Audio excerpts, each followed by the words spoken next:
Uongozi wa klabu ya Wekundu Msimbazi Simba umethibitisha usajili wa Hadim Diao, raia kutoka pale nchini Mauritania, ambaye anayehudumu namba fullbeki nambari 3 kwa kikosi hiko cha Wekundu Msimbazi Simba. Ni jambo zuri kweli kweli, Simba kukamilisha moja kati ya sajili bora kweli kweli, na moja kati ya kitu ambacho walichokuwa wakikisubiri mashabiki wa klabu hiyo ya Wekundu Msimbazi Simba, kulingana na sajili mbalimbali kuelekea kwa dirisha dogo la usajili litakapoenda kufunguliwa Januari ya mwaka 2026, mchakato ambao Simba walikuwa wakiufuatilia kwa ukaribu zaidi kuhusiana na usajili wa mchezaji huyo. Mchakato ulikuwa ni mgumu, lakini mambo yameenda kuwa vizuri kabisa baada ya mchezaji mwenyewe kuweza kulithibitisha hilo,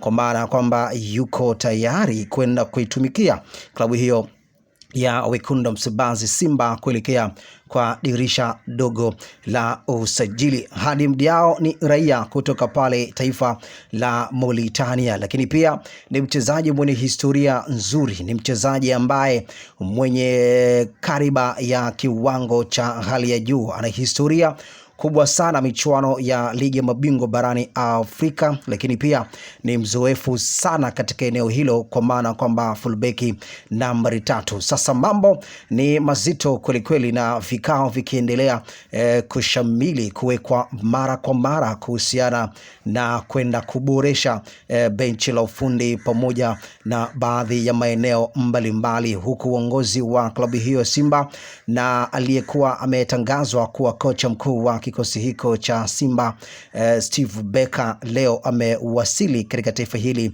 la Tanzania kuja kuianza kazi yake rasmi kuelekea msimu wa 25 msimu wa 26. Lakini pia kocha Steve Becker amewasili hapa akiwa na kocha msaidizi pamoja na kocha wa viungo, ambao makocha hawa wawili wote yeye mwenyewe alipendekeza kwamba uongozi wa Simba ujaribu kumletea wale watu ambao yeye anao wahitaji. Kwa hiyo rasmi jambo hilo limekamilika, na leo siku Simba wataenda kulitangaza benchi la ufundi, ambalo benchi hilo litaenda kufanyiwa maboresho kwenye kikosi hiko cha Wekundu Msimbazi Simba. So ni jambo zuri kulingana na aina ya kocha mwenyewe. Ni kocha ambaye anaamini sana football ya direct football, kwa maana kwamba ni kocha ambaye anapenda sana timu yake iweze kushambulia kwa haraka zaidi. Anapenda kwamba timu yake iweze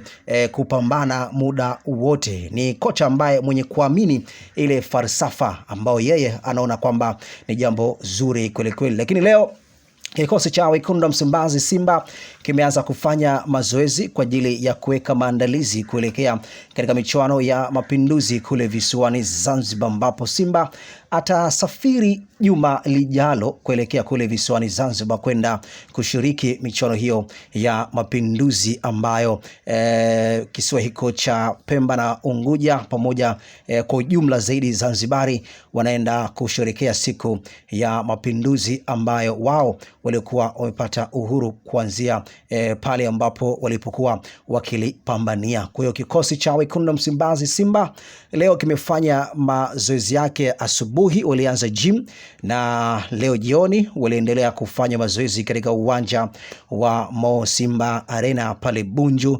Lakini pia kocha Steven Becker na pia akiendeleza kusimamia mazoezi hayo, na kila jambo limeenda kuwa vizuri kweli kweli. Lakini kubwa kuliko ni Hadim Diao kuweza kukubaliana pande zote mbili, na ukumbuke kwamba Hadim Diao alikuwa ni mchezaji huru.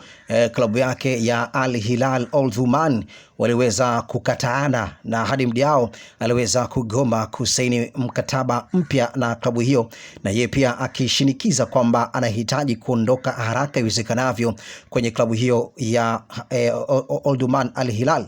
Na management yake ya Hadim Diao pia walianza mazungumzo na klabu ya Simba, kwa maana kwamba kuona labda ni eneo gani ambalo linahitajika kwenda kufanyiwa maboresho. Kwa hiyo rasmi jambo limeenda kwa vizuri, na kila kila jambo litaenda kuwa vizuri kweli kweli. Kwa baadhi ya maeneo mbalimbali Simba wanataka kwenda kufanya maboresho kulingana na aina ya football ambalo wao wanalo lihitaji kwenda kufanyika kwa namna moja ama nyingine. Kwa rasmi jambo limeenda kwa vizuri na kila jambo limeenda kwamba ripoti ya mwalimu kocha Steven Becker, kile ambacho alichokuwa akikihitaji, kwa maana kwamba yeye anachokihitaji kwamba ni kwenda kuboresha kikosi hiko, na kama kwenda kuboresha kikosi hiko uongozi wenyewe wa Simba wameweka jambo hilo zuri kweli kweli, kulingana na mambo yameenda vile ambavyo wao walivyokuwa wamepanga. Kwa hiyo ukijaribu kutazama idadi ya wachezaji ambao wao wanao wahitaji ama kwenda kufanya maboresho kwa maeneo mbalimbali, ni mpaka hivi sasa wameshaweza kutimia wachezaji watatu ambao wote hao ni wa kigeni, na mchezaji mmoja mpaka hivi sasa bado jibu alijaweza kutoka hadharani, kwa maana kwamba klabu yake wamekubali. Lakini mazungumzo ya awali, golikipa huyo kutoka pale nchini Ghana na uongozi wa klabu hiyo ya Simba wameshaweza kuafikiana, lakini kinachosubiriwa kwa hivi sasa ni klabu yake inayomiliki golikipa huyo raia kutoka pale nchini Ghana. Lakini pia mmoja kati ya taarifa, ripoti kutoka kwa daktari wa timu ya taifa Tanzania ameweza kutoa ripoti kuhusiana na hali ya kimwili na kiafya ya Yakubu Suleiman. Anaweza akakaa nje ya uwanja kufika mpaka miezi miwili. Kwa hiyo ukijaribu kutazama magolikipa wote tegemezi wa kikosi hiko cha Simba watakaa nje kwa muda mrefu. Kumbukia kwamba Musa Kamara Pimpini yeye aliweza kupata majeraha katika mchezo wa Gaborone, mchezo ambao uliopigwa katika dimba la Benjamin Mkapa jijini Dar es Salaam. Lakini pia hadi mdiao tayari na Yakubu Suleiman bado hali yake ni tete, kulingana na ripoti ya daktari wa timu ya taifa ya Tanzania, kulingana na ile hali ambayo wao walikuwa wakabili. Kwa uongozi wa klabu ya Simba ukajaribu na kufikiri kwa haraka zaidi kuona labda ni maeneo gani ambayo inahitajika kwenda kufanya maboresho, na wao walichoshauri kwamba Hussein Abel atoshi kuwepo katika benchi la ufundi ama kuwepo katika milingoti mitatu. Ndipo uongozi wa klabu hiyo ya Simba umeanza rasmi mchakato wa kuweza kufuatilia ama kuikaribia kusaini golikipa huyo raia kutoka pale nchini Ghana. Kwa hiyo idadi ya wachezaji inaenda kuzidi, lakini ngoja tusubiri na utaratibu, labda huenda Simba watakuja na utaratibu mwingine kulingana na vile ambavyo wao watakavyoenda kutarajia. Hii ni Game On TZ na hii ni Sports Update. Nilikuwa nikikujuza kwa yale ambayo usio ya jua. Mimi naitwa Mpekuzi.